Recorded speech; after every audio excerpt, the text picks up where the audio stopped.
Hello everyone, कैसे आप लोग। Welcome back my YouTube channel. आप लोगों ने कुछ सवाल पूछा, बहुत से लोगों ने बहुत कुछ पूछा, बहुत से लोगों ने बहुत कुछ कहा, लेकिन एक दो कमेंट जो जेन्युइन आते हैं उस पर जवाब देने आई हूँ कि हमारे घर का खर्चा कैसे चलता है, कहाँ से क्या होता है, नहीं होता है, कहाँ से क्या होता है। तो पहली बात बता दूँ, जाओ बेटा वहाँ पर, मैं अपने माँ पापा के घर पे हूँ।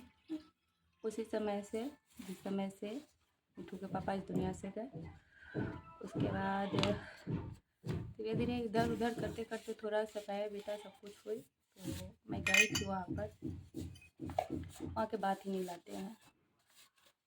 अपने आप को तकलीफ देने से बेटर है कि सिर्फ वही बातें करते हैं जो जेन्युइन है। तो सारी चीज़ें अभी ए से लेकर जेड तक ले सब कुछ मेरे माँ पापा कर रहे हैं। और वो भी नहीं है कि ऐसा नहीं कि मेरे माँ पापा बहुत ये है, बस ऐसे तैसे करके अपनी लड़कियों की शादी करी, अपने बेटों को पढ़ाया है और सारी चीज़ें कर रहे हैं। और जैसे तैसे अभी भी हो रही है सारी चीज़ें। तो मेरा हर कुछ, मेरा और मिठू का भी हर चीज़, चाहे वो कपड़े हो, क्योंकि मैं वहाँ से कहते हैं ना अपनी कोई भी चीज़, चाहे मिठू के लिए खिलौने हो या कुछ भी ऐसी हो, वो सब मेरे पापा कर रहे हैं। धीरे धीरे आप लोगों का प्यार और सपोर्ट साथ रहा। मैं अभी कुछ भी अर्निंग नहीं कर रही हूँ और ना ही अभी मेरी किसी भी चीज़, मैंने पहले भी बताई है, मेरी अभी एजुकेशन भी कंप्लीट नहीं और ना ही मेरी इतनी अच्छी एजुकेशन है जिस बिहाफ पे मुझे कहीं अच्छी जॉब लग जाएगी या कुछ भी ऐसा हो जाएगा। मैंने गांव लेवल से मैंने पढ़ाई करी है, तो थोड़ी बहुत बेसिक चीज़ जानती हूँ, लेकिन उससे ज़्यादा कुछ नहीं आता है। मुझे इंग्लिश भी कहते हैं ना कि अच्छे तरीके से मुझे नहीं आती है। मैं बहुत सी ऐसी चीज़ें, जैसे कि बहुत से लोगों ने बहुत कुछ कहा कि अगर आपके पास कोई टैलेंट है, कुछ ऐसा है, तो उस हिसाब से वीडियो बनाइए। तो मैं बहुत तरीके से, मैं जैसे आर्ट एंड क्राफ्ट का है, कुकिंग का है, ये सारी चीज़ें मैं वीडियो बनाते ब्लॉग में सब डालती हूँ, ये सारी चीज़ें हैं। अब मिठू बड़ा हो रहा है, तो मुझे जैसे जैसे वो बड़ा हो रहा है वैसे वैसे मुझे टेंशन हो रही है कि उसका दाखिला कराना होगा। तो शुरू से ही पढ़ाई देनी होगी अच्छी, नहीं तो कुछ संभव नहीं हो पाएगा। 3 साढ़े 3 साल का होगा तो उसे एडमिशन करानी होगी। अभी तो खैर है थोड़ा सा समय।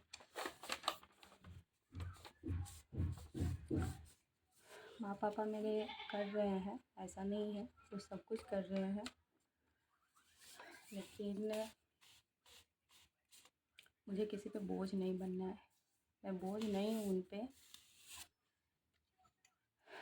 इतना तो ज़रूर है, अगर बोझ रहती तो मेरे माँ पापा मुझे कभी क्या कहते हैं अपने घर में आने ही नहीं देते। जिस तरीके से लोगों ने बोला कि या तो रहिए या तो ले जाइए, तो लेकर ही वो नहीं आते, सिंपल सी बात है। तो बोझ तो नहीं हूँ, लेकिन अपने आप में इंसान को फील होता है कि कुछ ना कुछ करना बहुत ज़रूरी है। तो बस मैं अपने तरफ से, वो कहते हैं ना कि मैं बेस्ट देने का कोशिश कर रही हूँ। मैं पढ़ाई भी उसी हिसाब से की हुई हूँ, तो उसी हिसाब से है। अब ये चीज़ होगी कि नहीं होगी मैं ये भी नहीं जानती हूँ, और मेरा माइंड उसे भी थोड़ा बहुत बहुत काम करना कभी कभी बंद कर देता है, क्योंकि चीज़ें बहुत ऐसी ऐसी हो जाती है, अब सोचने पर मजबूर हो जाते हो घंटों रातों, बहुत सारी बातें। तो बस हाँ, ऐसा नहीं है कि मेरे पास कुछ भी नहीं था या कुछ भी नहीं है। मेरे पास प्रॉपरली जो एक क्या कहते हैं परिवार होता है, मेरा परिवार था, जो बैठे बैठाए उजाड़ा गया। देखिए, छोटी से छोटी और बड़ी से बड़ी चीज़ें, ज़रूरत की चीज़ें हैं मेरे घर में, मेरे पति के घर में, लेकिन वहाँ से मैं क्योंकि मुझे वहाँ से वो इस दुनिया से चले गया, तो इसका यह मतलब थोड़ी ना है कि मैं और मेरा बच्चा भी मर गया। जब तक भगवान नहीं मारेंगे हम दोनों को, जब तक ज़िंदगी है तब तक तो संघर्ष है, सब कुछ है, करना ही होगा। तो मैं पूरी तरीके से, आपने पहले भी बताया और अभी बता रही हूँ कि मैं अपने पेरेंट्स पे डिपेंड हूँ और कोई कहीं से कोई सहारा नहीं है। इसलिए अपना जो हो रहा है मैं सारी चीज़ें करने की कोशिश कर रही हूँ।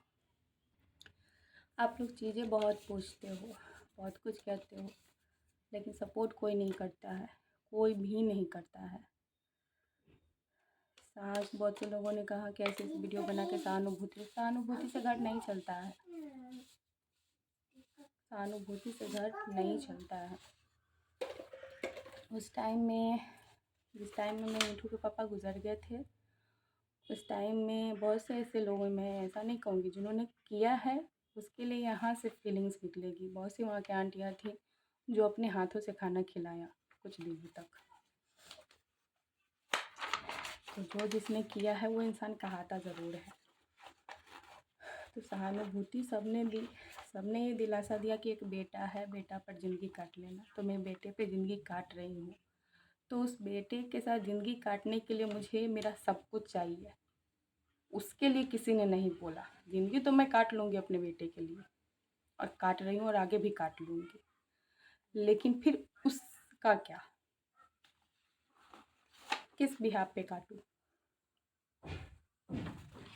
ना मुझे कोई राइट दी गई, ना ही कोई अथॉरिटी दी गई, ना ही मेरी कोई चीज़ दी गई, ना ही कुछ ऐसा होता है कि हाँ पंचायत बुलाई जाती है अगर ऐसी चीज़ें होती है, बड़े लोग बैठते हैं, सारी चीज़ें होती है और लोग करा के वो सारी चीज़ें क्लियर करते हैं। कुछ भी कराया नहीं गया।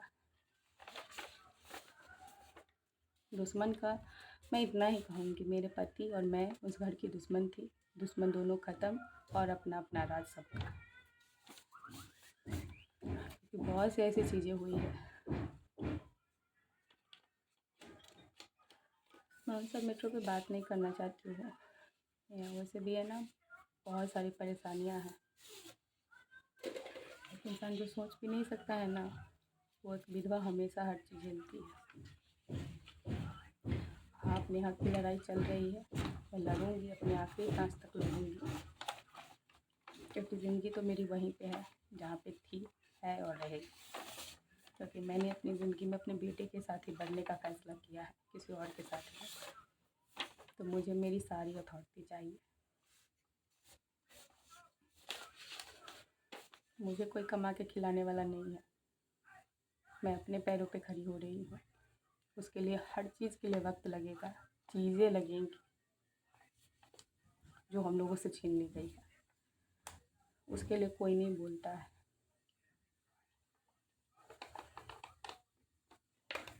आपका हस्बैंड मर जाता है ना, तो मैं दुआ करूँ कि उसके साथ उसके बीवी बच्चे भी मर जाए।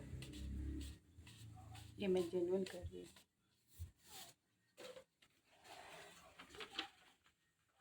क्योंकि लोग मानते ही नहीं कि वो जिंदा है।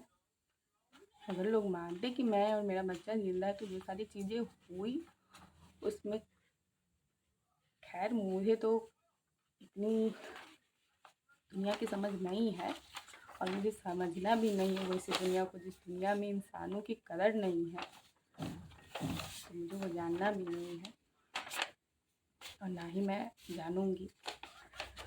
मैंने अपनी दुनिया अपने बेटे के साथ और अपने पति के साथ बनाई थी, मुझे वो दुनिया वापस चाहिए। मैं उनकी यादों के सहारे, उनके जो भी है सपनों के सहारे मैं ज़िंदगी निकाल लूँगी।